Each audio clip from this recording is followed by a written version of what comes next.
15 years in, and the DC SEU is still at it. Still helping DC save money, reduce energy use, and build a cleaner, more affordable future. Together. Did you know they've invested $120 million in low-income communities? They put $99 million in DC-based businesses, too. And they have turned out over 300 graduates trained for the new green workforce. That is economic mobility, y'all. And that is what it's all about. Still here, still redefining power in the district. Find out more at dcseu.com. Hey, DC. It's CityCast CEO David Plotz. At the end of today's episode, there's a sponsored segment with Richard Reyes-Gavilan, the executive director of the DC Public Library, about District Vibes American Pride, which is a citywide exhibition making the case that the American story cannot be told without my hometown of DC. From Marvin Gaye to Charles Drew to the man who invented the football huddle at Gallaudet University. It's brought to you by DC Public Library. Today on CityCast DC, DC has an app that lets citizens request service from the government or report problems around town, all the stuff that you could do by calling 311.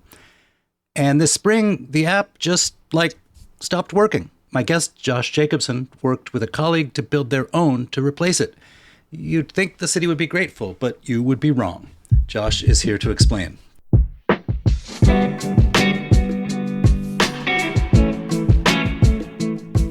Today is Monday, July 20th. I'm Michael Schaefer. Here's what DC's talking about.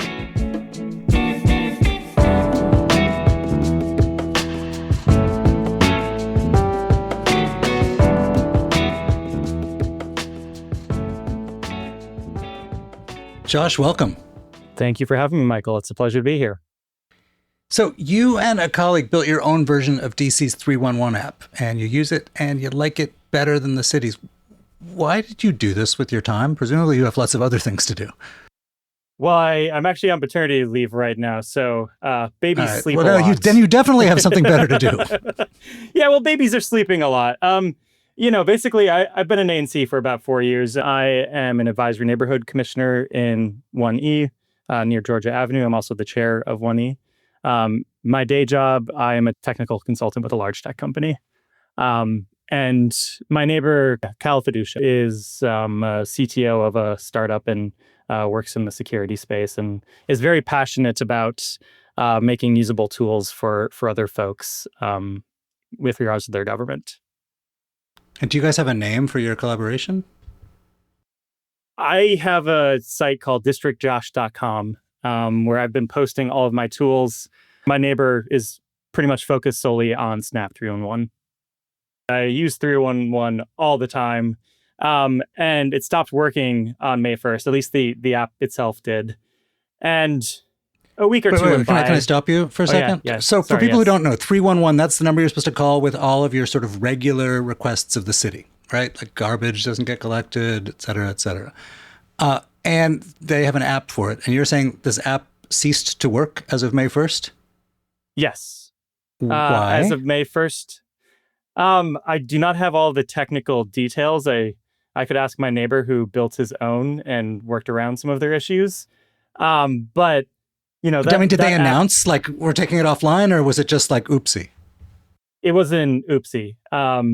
So I think on May, I don't remember the exact timeline, but at some point they put a banner saying that the app itself was no longer functional and that folks should either use the phone number or the web UI, but the web UI itself, just the website wasn't working for some people.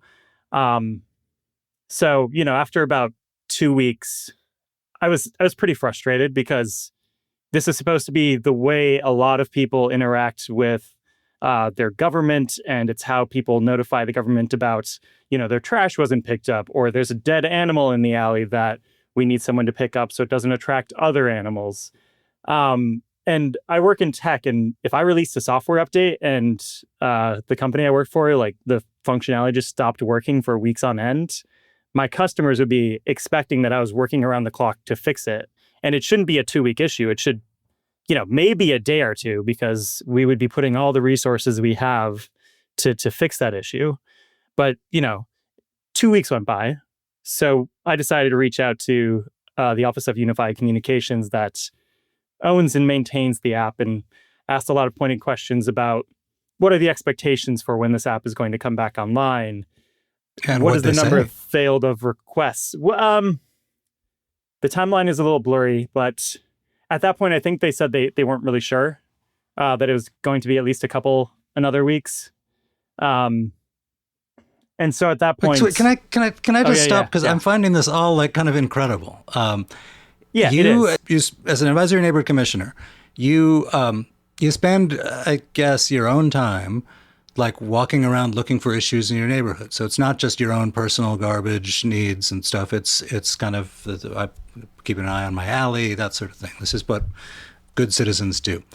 And the city is supposed to give you some tools, give all of us some tools to report needs so that they can be more responsive. And this thing just stops working and no one says anything. Right. I think OUC, Office of Unified Communications, put it on the website, but there wasn't like a big press release and, notification to ANCs or the public as far as I could tell. So then after a couple of weeks, you decide, like, rather than wait, you can build your own? So after a couple of weeks, I decided to reach out to OUC because, I've done a lot of other projects. I did not want to take on this kind of project because I expected it to be much bigger than anything else that I had dealt with. So I tried to be collaborative with the Office of Unified Communications. We eventually pulled in Councilmember Brooke Pinto's staff to just help educate them on what some of the expectations should be for a software contract.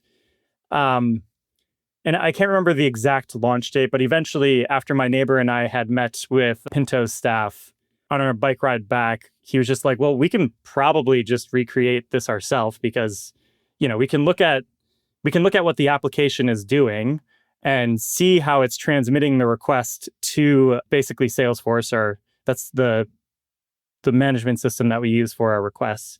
We can see how that communication is happening and we can just copy that communication. So he spent, I think, 8 or 9 hours that night trying to put something together and came up with something that actually worked. It wasn't perfect, but he could actually submit 301 requests. And I was super excited by that because I was unable to submit requests at that point without jumping through a lot of hoops. We can all dream about something. Yeah, I know. It sounds sad. Some people... But listen, but what you're saying is that this neighbor of yours, some guy, and you build an app that enables whoever's using it to like report all of the kind of mundane needs that citizens have where they need to interact with their city government. Yes. And it's better. Without going too deep in the weeds, how do you do that? So any sort of website that you're using, you can look at how it's communicating to the rest of the internet. And you can see when I click this button, this action happens and it sends this data to this point. So you can see I'm taking this data and sending it to this part of the website.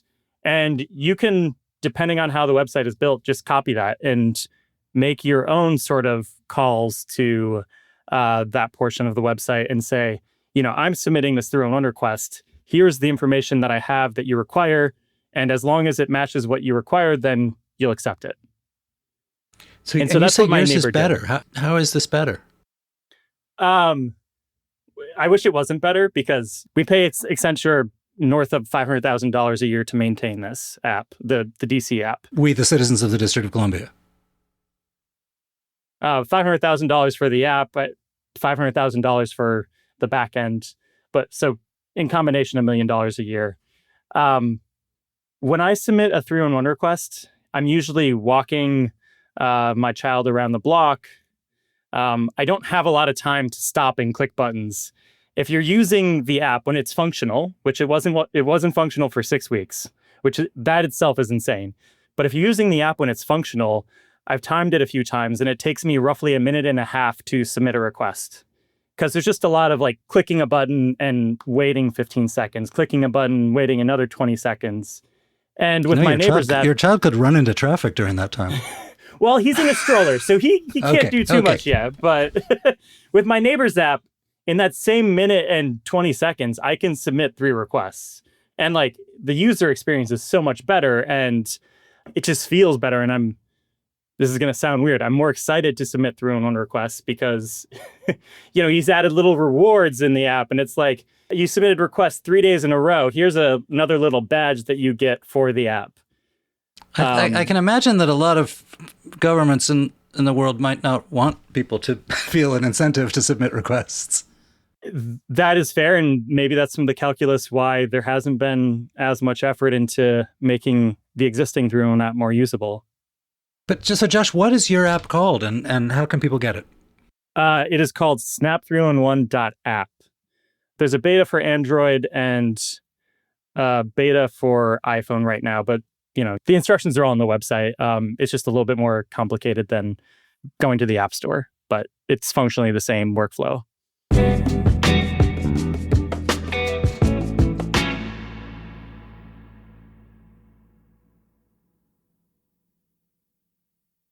So this seems great, right? The city, as you say, it pays $1 million a year for a non-functioning app that allows people to submit 311 requests. You guys make one for free. You would think they would invite you and your neighbor down to the Wilson building and like give you a reward. But it sounds like that's not what happened. No, and honestly, that was the most disheartening part of this adventure because, my neighbor was doing all of this for free and just as here's a fun side project because, we all do different fun things. For him, it's making a 311 app. And as soon as we announce it publicly, within 24 hours, the DC 311 app is functional. Within another 24 hours, they fixed an issue that ANCs had where they weren't able to submit requests with their ANC email. And then they email us and say, we fixed the app. The app is now working. The issue that ANCs had with submitting requests with their email, that is now working. And you need to stop using your neighbor's app. And your team of developers need to stop what you're doing. Why did they want you to stop? Their argument was that my neighbor's app was something that they didn't control, and my neighbor could be collecting information about users that they wouldn't want him to collect. My neighbor built the app with privacy in mind, though, and isn't collecting any of that information, and users are opting in, right? I mean, I get that, but that seems like we're in a moment of a lot of anxiety about digital privacy and having private actors out there serving as the intermediary between people and their government. You can see how somebody with ill intent could take advantage of that. Yeah, I can absolutely see that. And I would expect at that point, though, that our government to go, hey, you did something and made an app that was functioning and better, faster than Accenture could fix the app that we pay more than $500,000 a year for. Why don't you, come talk with us and talk about the things that you learned and see what we should be pushing Accenture on, because what is happening with this DC maintained app is not acceptable. But the reaction was just, no, this needs to stop, and it needs to stop now. Well, what was the tone of the conversation? It was just over email, but it was very much like, this is not something that is acceptable. Do you think you embarrassed them? They had something that they've paid a lot of money for that wasn't working for people, and you guys who are doing this are just a couple of guys, right? and you made them look a little bit like schmucks. Honestly, it was just one guy, though. It was my neighbor, and I'm here to help spread the word of what we should expect our government to do. And, I don't know what the internal conversations were like, but things weren't moving very fast until my neighbor made his app and got some users. And since then, the Office of Unified Communications and the Office of the Chief Technology Officer have announced that they want to do public listening sessions to hear feedback from users of the DC 311 app. And I don't think that happens without public pressure. Couldn't they just buy your app from you? We haven't figured out it. I don't think my neighbor's figured out if he wants to sell it, but he'd be willing to meet with them and talk through what he did. And I'm sure he'd be willing to give up control and go through an approval process with them. But that isn't what we've heard from them. And they haven't really responded to some of those requests. So what's the state of play now? Are you going to take it down, or what are you going to do with this app? There are a lot of people that are using it and love it. And, I myself, I love it. I'm not going to stop using it anytime soon because it makes my life so much easier. And it's something where if I switch back to the other app, I'm going to put in fewer 311 requests and fewer things are going to get addressed in my neighborhood, or whether or not they get addressed in a timely manner, the government won't know about them because I don't want to spend 30 minutes trying to document them. So what's next for you guys? Do you have other plans to make other apps or services? So for the 311 app, my neighbor is still pushing out more updates and making it even more user-friendly. As someone who puts in a lot of illegal dumping requests, I go on walks, I see someone drop something off on the side of the road, like a big piece of furniture. Another block later, there's another piece of furniture, and he's made it easy to submit repeated requests of the same type. He's made it easy to see what has been submitted near me, so I know if I need to bother with something or not. And then outside of my neighbor's app, I've been working a lot of my own projects. So I don't know if you've ever dealt with trying to read the DC budget. It's not easy. It's not fun. It's in these 800, 900 page PDFs that are really hard to understand just as a member of the public. So I parsed all of that and put it out on a website called dcbudget.com so that people can see, what is actually in the budget. How are we actually spending our money? I can go filter and search through things that are being proposed or have been recently passed. I can imagine there's a lot of people who don't want to see that either. You would not be wrong. I recently made if you look at what DC Health has put out, they announced a rodent dashboard on Thursday for one-stop shop to see all the different requests related to rodents and the things that you can do as a public. And if you go to their website that they announced on your phone, it doesn't it's very hard to use. It is not mobile optimized. And you have to do horizontal scrolling on a phone screen. And most people don't like that. And I'm realizing this is probably too in the weeds. But they made rodents live in the weeds. But they made a website for understanding what is happening with rodents in the district. That website is not something that people could use on their phone successfully, which means most people aren't going to look at it because most people, if they're browsing, things are on their phone these days. And they also just put out the wrong data. They said that there were 5,000 rodent requests so far this year. And if you look at their dashboard, it shows rodent requests going to 0 in May. And obviously there were still rodent requests and they just had a reporting error there.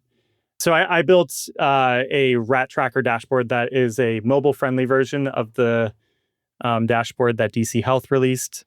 And I have accurate reporting on the actual number of requests for rodent issues and break it out by ward. And so you can understand where are the hot spots for rodent control. Josh, thank you so much for being here. Yeah.